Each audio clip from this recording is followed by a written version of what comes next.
மன்னா August 18. எல்லாவற்றையும் சோதித்து பார்த்து நலமானதை பிடித்துக் கொள்ளுங்கள். 1 தெசலோனிக்கேயர் 5வது அதிகாரம் 21வது வசனம். தேவனுடைய ஜனம் தாங்கள் கேட்கும் ஒவ்வொரு காரியத்தையும் நிதானித்து அவைகளை சோதித்து உண்மையாக இவைகள் தேவனையும் அவர் வார்த்தைகளையும் குறித்தனவைகளா என்று முதலாவது அறிய வேண்டும். தங்கள் சிந்தனையை அதிகமாக உபயோகித்து நன்மையானவைகளையும் உண்மையானவைகளையும் மட்டுமே தெரிந்து கொள்ள வேண்டும்.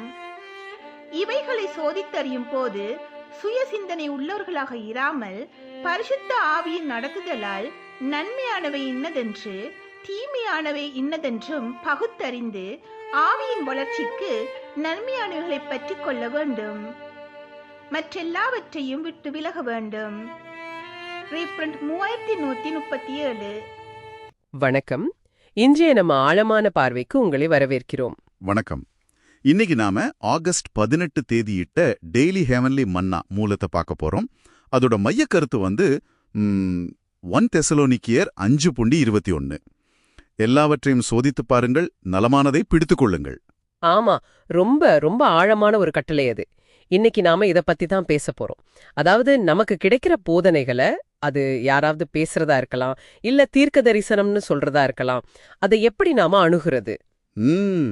ஆமா, எப்படி எடை போடுறது, எதை ஏத்துக்கிறது, எதை தள்ளுறது, இத பத்தி மூலம் என்ன சொல்லுதுன்னு கொஞ்சம் ஆழமா பார்க்கலாம். சரி, இது ரீப்ரிண்ட் 3137லயும் கூட விவாதிக்கப்பட்டிருக்குன்னு மூலம் சொல்லுது. ஓ அப்படியா? சரி. இதுல பாயிண்டே ரொம்ப இன்ட்ரெஸ்டிங்கா இருக்கு. நாம ரொம்ப மதிக்கிற நம்புற ஆட்கள் பேசும்போது கூட அவங்க சொல்றத அப்படியே ஏத்துக்க கூடாதான். ஒரு கேள்வி கேட்கிற மனப்பான்மையோட அணுகுறன்னு சொல்ற மாதிரி தெரியுது. ஏன் அப்படி? அது ரொம்ப முக்கியமான கேள்வி பாருங்க. ஏன்னா நாம எல்லாரும் மனுஷங்க தானே, தப்பு பண்ண சான்ஸ் இருக்கு. சரிதான். எவ்வளோ நல்ல எண்ணத்தோட சொன்னாலும் சரி, எவ்வளோ திறமையா பேசினாலும் சரி, அவங்க சொல்ற எல்லாமே 100க்கு 100 கரெக்டா இருக்கணும்னு அப்படி அவசியம் இல்ல. அதனாலதான் இந்த சோதித்து பாருங்களன்ற கட்டளை. அப்போ இந்த சோதித்து பார்த்தல் அப்படின்னா என்ன? சும்மா காதுல கேக்குறதா? இல்ல, அதுக்கும் மேல இது ஒரு மன ரீதியான செயல்பாடு. மூளை சொல்ற மாதிரி டிஸ்கிரிமினேஷன் ஆஃப் மைண்ட். நீங்க கேக்குற விஷயத்த பகுத்தறியணும். பகுத்தறியணுமா?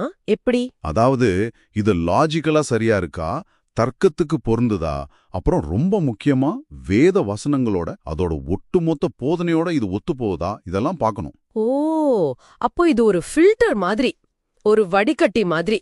சரியா சொன்னீங்க. ஒரு வடிகட்டி மாதிரி தான். எது உண்மை, எது சும்மா காதுக்கு இனிமையா இருக்கிற பேச்சு, இல்ல தந்திரமான வாதம். மூலம் சோஃபிஸ்ட்ரின்னு ஒரு வார்த்தை பயன்படுத்துது. ஆமா, சாஃபிஸ்ட்ரி. அந்த வித்தியாசத்தை எப்படி கண்டுபிடிக்கிறது? நடைமுறையில இது எப்படி செய்யறது? இதுக்கு தான் நம்ம கொஞ்சம் உழைக்கணும். அந்த கருத்து கடவுளோட வார்த்தையோட பரிசுத்த ஆவியோட வழிநடத்துதலோட ஒத்துப்போகுதான்னு பார்க்கணும். இதுக்கு ஆதாரம் இருக்கா, இல்ல வெறும் யூகத்துல பேசுறாங்களா? சொல்ற கருத்து வேதத்தோட மத்த பகுதியோட முரண்படுதா, இல்ல இசந்து போகுதா? இந்த மாதிரி கேள்விகளை கேட்கணும். இது அறிவுபூர்வமான வேலையும் கூட, ஆவிக்குரிய வேலையும் கூட. புரியுது. அப்போ சோதிச்சு பார்த்தாச்சு, அதுக்கப்புறம் வசனம் சொல்லுதே நலமானதை பிடித்துக் கொள்ளுங்கள் அப்படின்னு. ஆமா, அது அடுத்தபடி. சோதனையில எது நிக்குதோ, எது உண்மை, எது நல்லது, எது நமக்கு பிரயோஜனமா இருக்கு, எது கடவுளோட சித்தத்துக்கு ஏத்த மாதிரி இருக்குன்னு தெரியுதோ அதை நாம கெட்டியா பிடிச்சுக்கணும். உறுதியா பற்றி கொள்ளணும். சரியான வார்த்தை, உறுதியா பற்றி கொள்ளணும். அது நம்ம விசுவாசத்துக்கு, நம்ம வாழ்க்கைக்கு அஸ்திவாரமா மாறிடும். ஆனா இது ஒரு பக்கம்தான். ஓ, இன்னொரு பக்கம் இருக்கா? இருக்கு. சோதனையில நிக்காத விஷயங்கள் இருக்குமே. ஆமா. வேதத்துக்கு முரணா இருக்கிறது, லாஜிக்கே இல்லாம இருக்கிறது. சரியா சொன்னீங்க. இல்ல வெறும் மனுஷனோட யூகமா இருக்கிறது. இதையெல்லாம் என்ன பண்ணணும்? தள்ளிரணுமா? உடனடியா முழுமையா நிராகரிச்சிடணும். அங்க சமரசமே கிடையாது.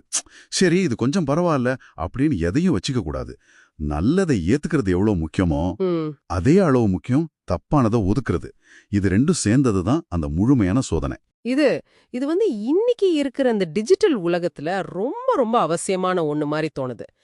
ஏன்னா எல்லா பக்கத்துல இருந்தும் தகவல் வருது, கருத்து வருது, போதனை வருது. ஒரே கன்ஃபியூஷனா இருக்கு சில சமயம். நிச்சயமா. அப்போ இந்த சோதிச்சு பாக்குற திறமை இத கேட்டுட்டு இருக்கிற உங்களுக்கு எப்படி உதவும்னு நினைக்கிறீங்க? கண்டிப்பா உதவும். இன்னைக்கு நம்மள சுத்தி தகவல் வெள்ளம். எது நிஜம், எது பொய், எது சரி, எது தப்புன்னு கண்டுபிடிக்கிறதே பெரிய வேலையா இருக்கு. ஆமா. ஆனா இந்த சோதிச்சு பார்க்கிற திறனை வேத வசனங்களோட அடிப்படையில நம்ம பகுத்து அறியற திறனோட சேர்த்து நம்ம வளர்த்துக்கிட்டோம்னா நீங்க ஏமாந்து போறதுல இருந்து தப்பிக்கலாம். தப்பான வழிகாட்டுதல பின்னாடி போகாம இருக்கலாம். ம். நம்பகமான உண்மையான அறிவை மட்டும் உங்க மனசுல வச்சுக்கலாம். இது வெறும் மத போதனைக்கு மட்டும் இல்ல, நீங்க பார்க்கிற எல்லா செய்திக்கும் கேட்கிற எல்லா விஷயத்துக்கும் இது பொருந்தும். அப்போ மொத்தத்துல சொல்ல போனா கண்ணை மூடிட்டு எதையும் நம்பாதீங்க. ஆமா, உங்களுக்கு சொல்லப்படுறத அது யாரு சொன்னாலும் சரி, வேதத்தோட வெளிச்சத்துல உங்க பகுத்தறிவு வச்சு சோதிச்சு பாருங்க. எது நல்லதோ உண்மையோ அதை மட்டும் நல்லா புடிச்சுக்கோங்க. மத்தத தயங்காம ஒதுக்கிடுங்க. இதுதான முக்கிய செய்தி. மிக சரியா சொன்னீங்க. இது ஒரு ஒரு தொடர்ச்சியான பயிற்சி மாதிரி, ஒரு தடவை செஞ்சுட்டு விடுறதில்ல. ஆமா, கண்டிப்பா. சரி, இந்த ஆழமான பார்வை உங்களுக்கு பிரயோஜனமா சிந்தனைய தூண்டுறதா இருந்திருக்கும்னு நம்புறோம். இப்போ உங்களுக்காக ஒரு கடைசி கேள்வி, ஒரு சிந்தனைன்னு வச்சுக்கோங்களேன். இந்த சோதிச்சு பாக்குற கொள்கைய நீங்க உங்க அன்றாட வாழ்க்கையில எப்படி பயன்படுத்தலாம்? அதாவது நீங்க பாக்குற செய்திகள், சோஷியல் மீடியா போஸ்ட், அரசியல் கருத்துக்கள், இதுக்கெல்லாம் எப்படி அப்ளை பண்ணலாம்? நல்ல கேள்வி. அப்படி செஞ்சா நீங்க தகவல்களை அணுகுற விதம் மாறுமா? உங்க புரிதல் எப்படி மாறும்? இத பத்தி கொஞ்சம் யோசிச்சு பாருங்க. சரி, மீண்டும் அடுத்த ஆழமான பார்வையில சந்திக்கலாம். நன்றி. நன்றி.